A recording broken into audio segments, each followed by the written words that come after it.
घर से भली तुम रोते हुए निकलो, कैसे निकलो, शाम को घर लौटो। सगुन बताता हूं, उस घर में लक्ष्मी बरसेगी, उस घर में स्वर्ग बसेगा, उस घर में जन्नत बसेगी। बस तुम्हें एक सगुन करना है। मेरे पास कोई मंत्र तंत्र नहीं है, नहीं तो तुम कहो मंत्र दे दो महाराज। नहीं, मेरे पास तो तुम्हारा खुद का ही मंत्र है। मैं अपने पीछे लोगों को नहीं घुमाता कि तुम मंत्र में दिखाऊं थोड़ा, लो मैं मंत्र दूंगा, कल दूंगा, 12 बजे आना, अब तुम घूमते फिरो हमारे। नहीं, मैं अपने पीछे नहीं घुमाता हूं। मैं एक कहता हूं, बस एक ही नियम ले लो, शाम को घर लौटूंगा तो हंसते हुए लौटूंगा और नई खुशखबरी लेके लौटूंगा। बस ये 2 काम कर लीजिए, फिर देखो। क्योंकि परिवार के लोग जब तुम लौटते हो तो सबसे पहले परिवार के लोग तुम्हारा चेहरा देखते हैं कि चेहरा पर 12 बज रहे हैं कि 1 बज रहा है, बस। और उन्होंने देखा कि इनका चेहरा लटका हुआ है, पर वही अपशकुन। कभी भी घर में प्रवेश करते समय दिन की शाम को अशुभ मत करना। रात को भी मैं दिवाली मना दूंगा, रात भी शुभ हो जाएगी, रात भी गुड नाइट यदि तुम्हें करना है, बोलते हो ना गुड नाइट, गुड नाइट यदि तुम्हें करना है तो जब भी घर में प्रवेश करो हंसते हुए प्रवेश करना, खुशी के साथ प्रवेश करना, कुछ नया प्रोडक्शन लेके चलना। आज मैंने ये किया है, बस वो सुनाने के लिए घर दौड़ना, आज मैंने ये किया है, आज मैंने ये किया। पापा उनके पैर छूकर उनको सुनाओ, पापा आज मैंने ये किया है। पढ़ने वाला विद्यार्थी है, वो भी स्कूल से लौटते समय हंसता हुआ घर में प्रवेश करे और मां को सुनाए, मैंने ये आज स्कूल में एक नई चीज पढ़ी है, आज मैंने ये याद कर लिया है। जाओ, उसका भविष्य उज्जवल ही उज्जवल है। शाम का, सुबह का नहीं। सुबह का शगुन बहुत अच्छा बीच में आ गया है तो बता देता हूं। सुबह का शगुन परिवार वालों के ऊपर आश्रित है। घर से जब तुम्हारा कोई व्यक्ति निकल के जाए तो सब परिवार वालों हंसते हुए भेजा करो। जोते से क्रोध करते हुए मत भेजो, झगड़ा करते हुए मत भेजो, कलह करते हुए मत भेजो। घर से निकलते समय यदि घर में कोई कलह कर दे, कोई अशुभ शब्द बोल दे, कोई क्रोध कर दे, कोई रो पड़े, तो ज्योतिष शास्त्र में इसको अशुभ माना गया, अशुभ माना गया। क्योंकि वो घर से बाहर जा रहा है उसी समय तुम लोग। इसलिए घर वालों को मेरा से कहना है, जब भी तुम्हारा व्यक्ति घर से कभी बाहर निकले, किसी भी कार्य करने के लिए निकले, चाहे वो कमाने को जा रहा हो, चाहे वो मंदिर जा रहा हो, चाहे वो महाराज बनने जा रहा हो, हाँ क्या बात है, यदि तुम उसको चाहते हो, समाधि मरण पाठ में आया ये पाठ, कि वो जब जीवन पर्याय को छोड़ के मर रहा है। अरे जब व्यक्ति एक गांव से छोड़कर दूसरे गांव के लिए जाता है, तब आप लोग शगुन करते हो, रोते नहीं, रो मत, व्यक्ति बाहर जा रहा है। और ये व्यक्ति अपनी जिंदगी की यात्रा कर रहा है, एक पर्याय से दूसरी पर्याय में जा रहा है, और तुम रोने बैठे हो। अरे बाद में रोना ना, मरने के पहले। जब व्यक्ति मर रहा हो महानुभाव, कभी भूल के मत रोना, उसकी जिंदगी में अपशगुन मत करो। जा ही रहा है, खुशी खुशी विदा करो, रोते हुए नहीं, खुशी खुशी विदा करो। मरने वाला जब मर रहा है, वो जिंदा है, उस समय किसी की आंख में आंसू नहीं आना चाहिए, सबके चेहरे पर खुशी होना चाहिए। खुशी खुशी मरने दो उसको, क्योंकि तुम्हें वो चाहता था, तुम उसको चाहते थे। उसकी यात्रा में विघ्न मत डालो। जब वो चला जाए फिर भरी रोने बैठ लेना, ना अपने कर्म फोड़ना, जो करना हो जो करो। और तुम लोग क्या करते हो, जैसे तुम्हें पता चला जाने वाला है तो रोने बैठ जाओ। ये तुम मीत नहीं हो, तुम उसके दुश्मन हो जन्म जन्म के। मरने की खबर सुनते ही, मरते समय यदि तुम्हें रोना आ रहा है उसके सामने, उसके जीते जी, तुम उसके हितैषी नहीं, तुम उसके दुश्मन हो, परम दुश्मन हो। मैं अपने भक्तों से कहना चाहूंगा कि यदि तुम किसी व्यक्ति को चाहते हो, तो जब वो मर रहा हो उस समय अपने आंख के आंसू रोक लेना, अपने क्रोध को रोक लेना और उसको खुशी खुशी विदा कर देना, जिससे उसकी जाने वाली अंतिम पर्याय सगुन हो, मांगलिक हो, शुभ के साथ भेजा है। इसलिए मृत्यु महोत्सव कहा जाए, महोत्सव मना के भेजो।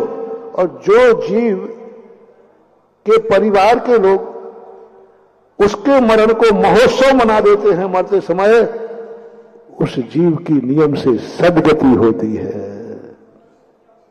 मृत्यु महोत्सव शब्द दिया, मृत्यु जन्म महोत्सव तो सुना था, मृत्यु महोत्सव।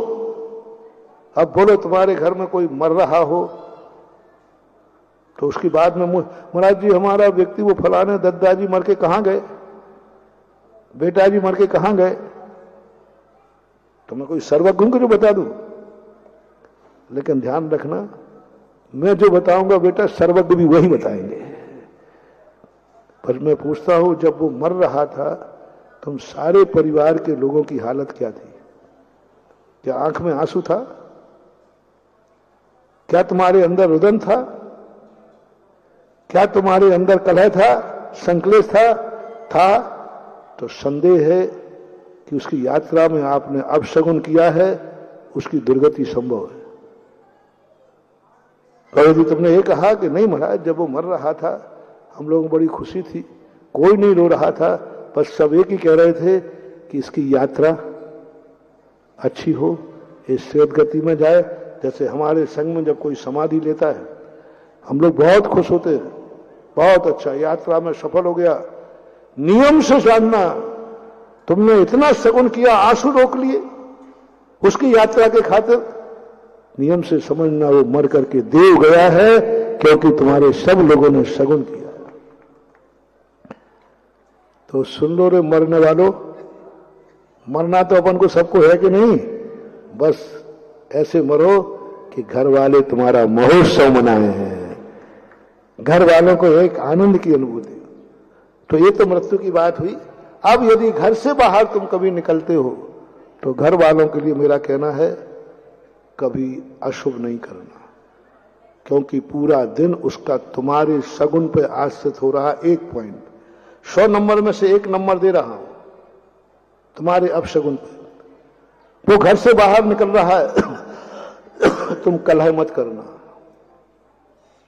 3 समय कभी कलह नहीं करना, महानुभाव परिवार वालों से कहना है। जब वो भोजन कर रहा हो उस समय सारे परिवार के लोगों से मेरा कहना है कोई कलह वाली बात मत सुनाना, लेकिन शेयर करो। तुम्हारी पत्नी तुम्हारी सारी बातें कब सुनाती है? ये पत्नी नहीं है, ये तुम्हारी पूर्व जन्म की बैरन है, पूर्व जन्म की बैरन है। ये नोट कर लेना। किस समय सुनाया? जिस समय तुम भोजन, मेरा महानुभाव सबसे कहना है, दुश्मन भी क्यों ना बैठा हो, जिस समय भोजन कर रहा है उस समय कोई भी कलह नहीं, कोई दुश्मनी नहीं।